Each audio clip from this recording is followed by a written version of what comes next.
Fala galera, tudo bom com vocês? Seja bem-vindo ao canal Teologia em Pauta.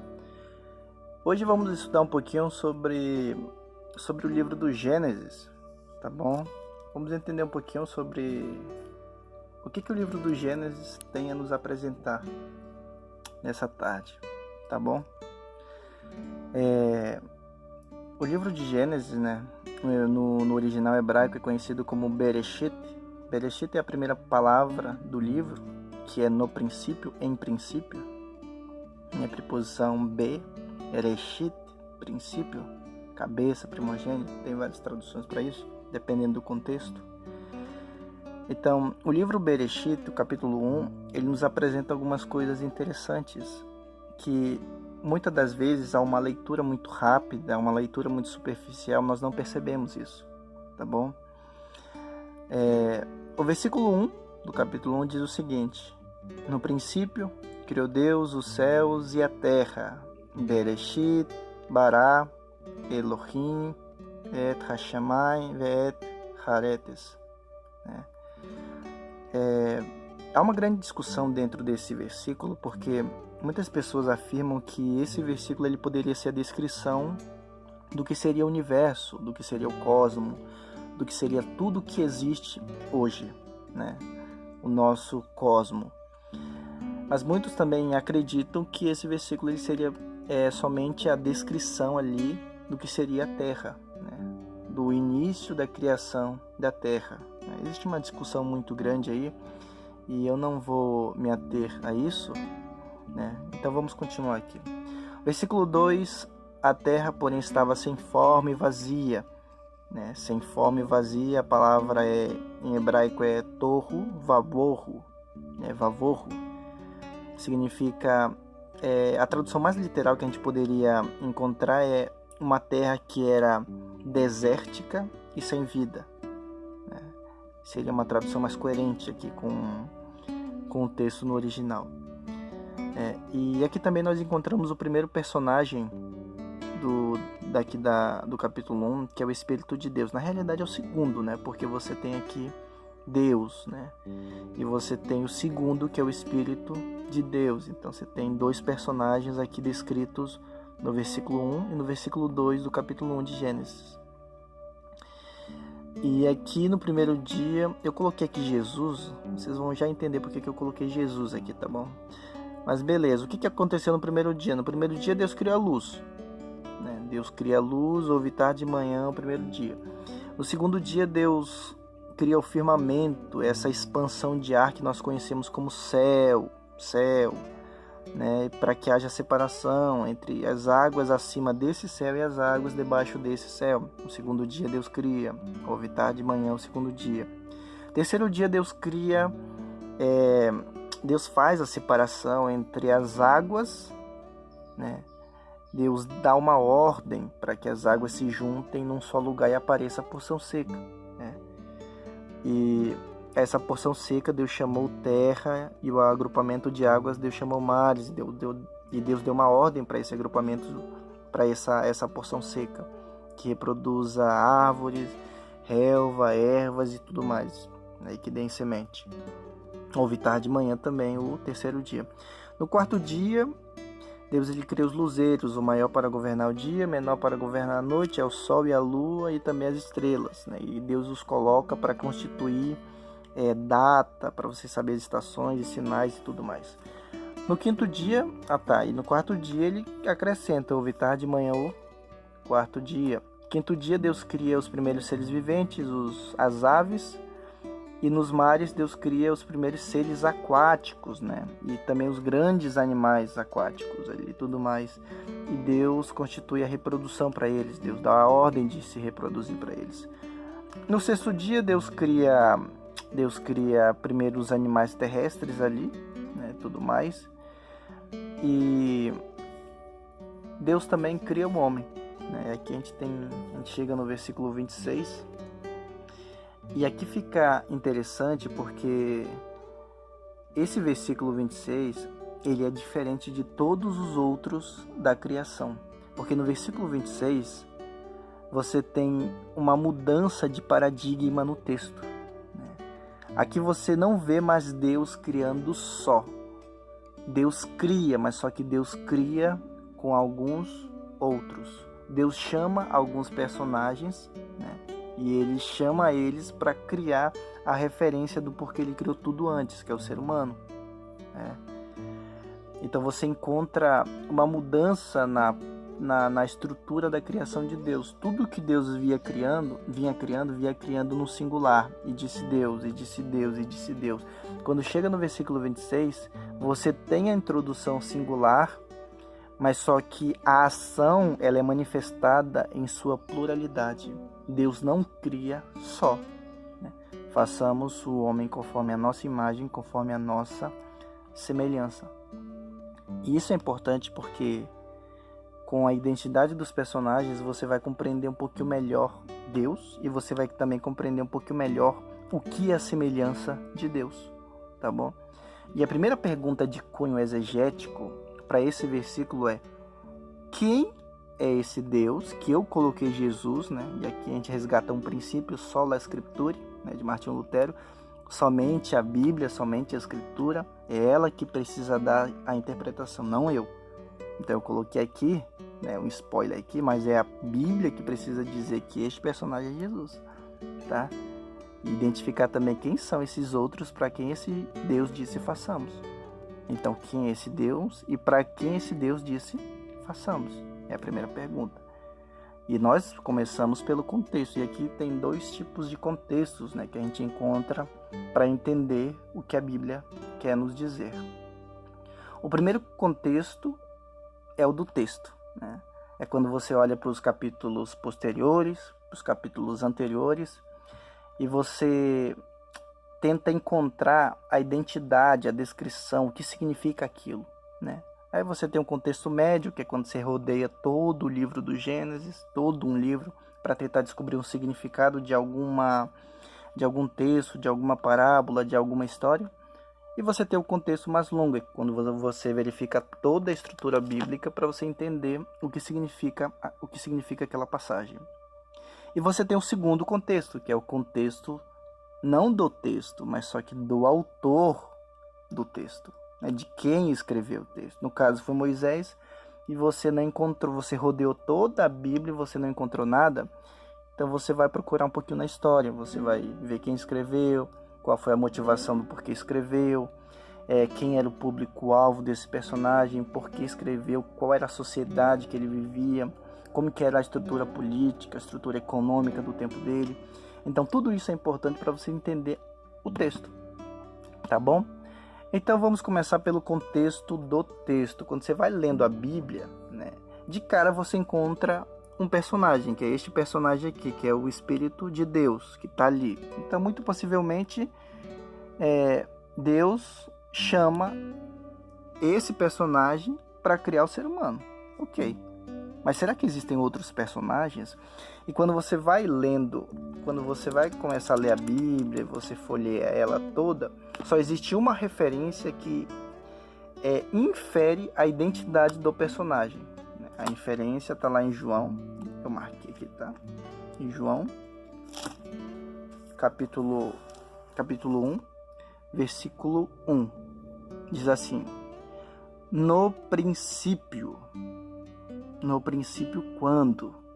Quantos princípios existem na Bíblia? Qual princípio é esse? Só existe um princípio na Bíblia, Gênesis capítulo 1. Então, João capítulo 1 e Gênesis capítulo 1 estão extremamente ligados aqui à visão semítica, é a visão complementar de que um vai complementar o outro, né? En arche, en hologos, kai hologos, en prostomteon, kai theos, en hologos. Então, no princípio era o verbo, primeiro personagem, e o verbo estava com Deus e o verbo era Deus. Então aqui você tem a visão semítica, a visão complementar. Isso é apresentado também nos evangelhos, quando você tem um evangelista relatando um ocorrido de Jesus, uma história, enquanto outro narra de diferente forma, de diferentes aspectos ali na história, e você acha, poxa, um está contradizendo o outro. Na realidade, isso é a visão greco-romana, né? Ou um fala a verdade e o outro está mentindo, ou o outro está falando a verdade e esse está mentindo, né? Essa é a visão mais greco-romana, é a nossa visão. Na visão semítica, a visão ela se torna complementar. Na realidade, ninguém está mentindo. Todos estão contando a verdade, só que um está implementando um fato que o outro não viu, né? Essa é a visão semítica. Então, João capítulo 1 vai complementar o fato de Gênesis capítulo 1, tá bom? No princípio era o verbo. Quem é esse verbo? O verbo era... Preciso entender quem é esse verbo, né? Lembra sola scriptura, né? A Bíblia precisa se auto-interpretar, não eu. Eu sei que você está na boca e é Jesus, mas quem precisa dizer a Bíblia. No princípio era o verbo estava com Deus. Ok, então tem dois personagens, o verbo e Deus.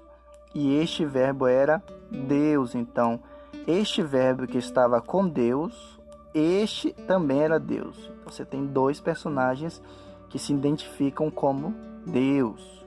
Para você não ter dúvida que são dois ali, ele estava no princípio com Deus. Versículo 3. Todas as coisas foram feitas por intermédio dele, e sem ele nada do que foi feito se fez. Versículo 3 está nos apontando quem é o autor da criação de Gênesis capítulo 1. E o versículo 3 está dizendo que Jesus criou todas as coisas. Aliás, Jesus não, tá? O verbo, né? Tá na boca aqui também o nome do personagem. Mas o verbo criou todas as coisas, tá bom? O verbo criou. Para você não ter dúvida que foi o verbo, o versículo 10 vem. O verbo estava no mundo e o mundo foi feito por intermédio do verbo. Por intermédio dele. E no versículo 14 você tem a descrição, a identidade de quem são esses dois personagens aqui, ó, no versículo 1, na criação. E o verbo se fez carne e habitou entre nós. Quem é esse? O verbo se fez carne. Os evangelhos contam. Esse camarada se chama Jesus. Então aí eu posso afirmar. Aquele que criou os céus e a terra, o mundo foi feito por intermédio dele, que é o verbo, este verbo é Jesus. Cheio de graça e de verdade vimos sua glória como do unigênito do Pai. E aqui também está apresentando a identidade do segundo personagem, que é Deus Pai. Então João capítulo 1 me apresenta que na criação Jesus criou todas as coisas e que Deus Pai também estava lá, né? E o verbo estava com Deus, entendeu? Então quando a gente volta para Gênesis capítulo 1, vamos voltar para Gênesis capítulo 1, aqui, Gênesis capítulo 1, quando a gente retorna para o versículo 26 aqui, também disse Deus. Quem é esse Deus aqui que está criando? É o verbo. Quem é o verbo? Jesus. Aí você começa a entender por que eu coloquei Jesus ali, né? Porque você começa a entender por que eu coloquei Jesus todas as vezes aqui que disse Deus. Porque é ele que é o agente criador. É ele que está criando em Gênesis capítulo 1. E ele cria só todos os 5 dias anteriores. No sexto, para a criação do homem, ele chama alguns personagens. João me diz que Deus Pai estava lá. E Gênesis capítulo 1 me diz que o Espírito Santo também estava lá. Então, você tem 3 personagens quando você pega a visão semítica e complementa um fato ao outro. Então, para quem Jesus disse façamos? Para Deus Pai e para o Espírito Santo, né? Façamos o homem conforme a nossa imagem, conforme a nossa semelhança. Aqui também ele automaticamente ele valida que aqueles para quem ele disse façamos, eles precisam necessariamente ter a imagem, ter a essência de Deus. Por isso, conforme a nossa imagem. Por isso, conforme a nossa semelhança. Então, Deus cria o homem conforme a sua imagem, conforme a sua semelhança. Versículo 27. Criou Deus, pôs o homem à sua imagem. É incrível que o versículo 27, ele volta, né, para o singular, né? Criou Deus o homem à sua imagem, a imagem de Deus o criou, homem e mulher os criou, né? Aqui ele chama para criar, então quer dizer que ele criou sozinho? Não. O texto ele já evidencia de que os 3 eles correspondem a uma unidade, a unidade plural. Eles são três, mas ao mesmo tempo eles são um. O versículo 27 coloca os três em pé de igualdade, dizendo que os três podem ser chamados Deus. Eu sei que a palavra Deus aqui é a palavra Elohim, e se perguntar para qualquer professor hebraísta, aí você vai descobrir que a palavra Elohim ela é plural. Mas mesmo assim, o versículo 27 ele resgata a singularidade e a pluralidade que o versículo 26 está mostrando, tá bom? E Deus cria o ser humano. E aqui tem uma pergunta interessante: o que tem a imagem de Deus? O homem ou a mulher? Ou os dois? O que tem a imagem de Deus é a família. Assim como Deus ele é três, o ser humano também é três. A estrutura familiar é três. Você tem Deus Pai, aquele que é o soberano de todo o universo. Você tem o Espírito Santo, aquele que coordena nosso coração, aquele que está sempre batendo no nosso coração, aquele que intercede com gemidos inexprimíveis e aquele que está sempre ali intercedendo por nós também. E você tem um Filho, que é aquele que é obediente ao Pai e obediente ao Espírito Santo. E aquele que está em serventia, fazendo a vontade do Pai, o que o Espírito manda, os milagres e tudo mais. Isso é a correspondência da unidade trinitária de Deus. E quando você olha para a criação de Deus, do ser humano, você também encontra essa estrutura trinitária ali. Você tem o homem, o pai da família, aquele que está na frente, que comanda a casa e tudo mais. Você tem a mulher, aquela que dá conselhos, aquela que é mais sentimental, aquela que está ali vigiando, cuidando, aquela que sente as coisas. E você tem um filho que é obediente ao pai, que é obediente à mãe e que está ali para servir também. Então você tem essa correspondência dentro da estrutura familiar. Por isso que o que tem a imagem de Deus não é homem, não é a mulher, é a família, é a estrutura trinitária do que seria a família. Assim como Deus é três, o ser humano também é três, tá bom? É isso que tem a imagem de Deus dentro da estrutura da perfeição aqui em Gênesis capítulo 1, tá bom? E para completar, Deus cria o sábado, Shabat, Deus cria o sábado no sétimo dia, versículo capítulo 2 e versículo 1 em diante. Assim, pois, foram acabados os céus e a terra e todo o seu exército. E havendo Deus terminado no dia sétimo a sua obra que fizera, descansou. A palavra que em hebraico é Shabat, descansou, que significa literalmente descanso, descansar, literalmente descansar. E com certeza aqui com certeza é um exemplo para fazer, porque Deus não estava cansado, e muito menos os seres humanos que tinham acabado de sair da mão de Deus estavam cansados. Então a única conclusão que podemos chegar é que um exemplo a ser seguido, Deus descansou, Deus descansou. E algo interessante também na literatura hebraica, quando você tem muita repetição, você tem primeiro dia tarde de manhã, segundo tarde de manhã, terceiro tarde de manhã e etc. Quando você chega no sétimo dia, você não tem mais essa repetição, Isso é a quebra de um paradigma. E na literatura hebraica, quando acontece isso, o texto ele quer enfatizar que aquela quebra ela tem algo de importante. Você precisa olhar para o que aconteceu naquela quebra de paradigma ali, Você tem todos os dias repetidos como normais e esse dia não acontece. Então esse dia é diferente, esse dia é importante, esse dia é especial, E além do Shabat, do descanso que Deus faz, que Deus executa ali, você também tem Deus ele abençoando e Deus santificando esse dia porque descansou,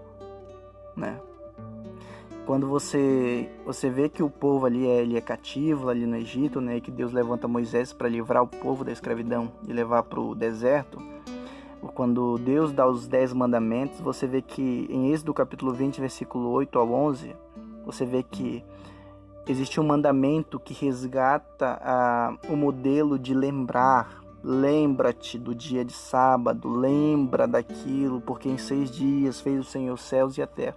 Então o texto está extremamente ligado com a criação, dizendo, olha, vocês esqueceram do meu sábado, lembrem do meu sábado. Então, Gênesis capítulo 1 apresenta isso, né? Lembrar, você precisa lembrar, porque Deus abençoou. O que é abençoar? Né? Não é que o dia seja abençoado, né? É que quem guarda esse dia, ele vai ser abençoado. O que é santificar? Porque Deus santificou, porque ele é um dia santo. Né? O que é santidade? Santidade é a presença de Deus. Então Deus está presente nesse dia. É claro que Deus também está presente nos outros dias, mas esse é um dia que Deus separou para ser especial, para ser único, tá bom? É claro que eu diminui muito aqui, né? Eu resumi no máximo do que eu poderia falar, tá bom? Tinha muita coisa para falar aqui, só que o vídeo já tá longo, eu tô achando muito longo, tá bom? E que Deus possa abençoar a sua vida, meu irmão, que Deus possa te iluminar, que Deus possa te dar motivação assim para estudar mais a Bíblia, porque é muito gratificante, é muito renovador você estudar a Bíblia. Tá bom? Que Deus abençoe. Forte abraço. Dá uma curtida no canal, compartilha. E tamo junto. É nóis. Até mais.